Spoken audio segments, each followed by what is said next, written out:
बिस्मिल्लाहिर्रहमानिर्रहीम। अस्सलामुअलैकुम मेरे प्यारे स्टूडेंट, मैं उम्मीद करती हूँ कि आप लोग बिल्कुल ठीक होंगे और अपना पिछले हफ्ते का काम मुकम्मल कर चुके होंगे। तो प्यारे बच्चों, आज हम अपना नए सबक का आगाज़ करने वाले हैं और सबक का नाम है खाने पीने के आदाब। ओके बच्चों, तो आपके असाइनमेंट में दिया गया पहला सवाल है, सबक खाने पीने के आदाब की खुश खत्ती लिखें। तो प्यारे बच्चों, आपने इस सफ़ा पर अपने सबक से मुतल्लिक एक पेज खुश खत्ती लिखनी है। उसके बाद आपके असाइनमेंट में दिया गया अगला सवाल है, अल्फाज बराए इमला। यहाँ पर कुछ अल्फाज आपको दिए गए हैं जो आपने इमला के लिए तैयार करने हैं। तो चलिए बच्चों, ये अल्फाज मेरे साथ दोहराइए। कामयाब, जिंदगी, आदाब, खाना, अच्छी, सफाई, अंगूर, इस्लाम, हज़रत मोहम्मद सल्लल्लाहु अलैहि वसल्लम, ताकीद।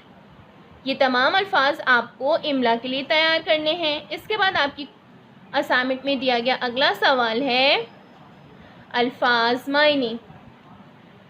आदाब, सलीका, दहना, दायां, ताकीद करना, जोर देना, फुर्ती, तेजी, टेक लगाना, सहारा देना, ऐब, खराबी। प्यारे बच्चों, आपको इन तमाम अल्फाज के मायने यहाँ पर तहरीर करने हैं।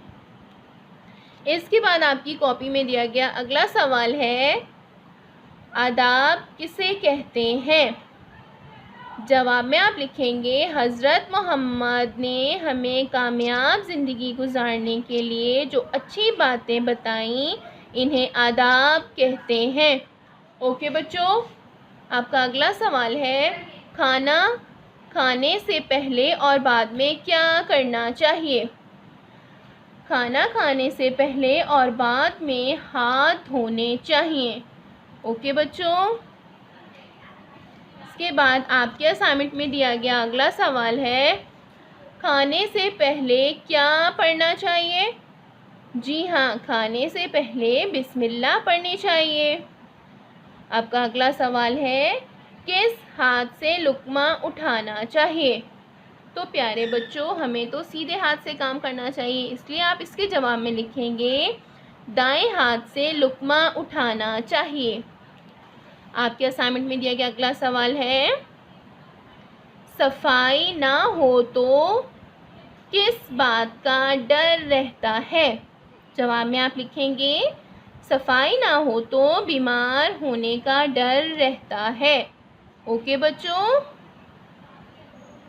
यहाँ पर आपके असाइनमेंट में दिया गया तमाम काम मुकम्मल होता है और मैं उम्मीद करती हूँ कि आपको आपके असाइनमेंट में दिया गया तमाम काम अच्छे से समझ में आ गया होगा और आप इसे खुश खत करके अपनी कॉपी में लिखेंगे। ओके बच्चों, थैंक यू, अल्लाह हाफिज़।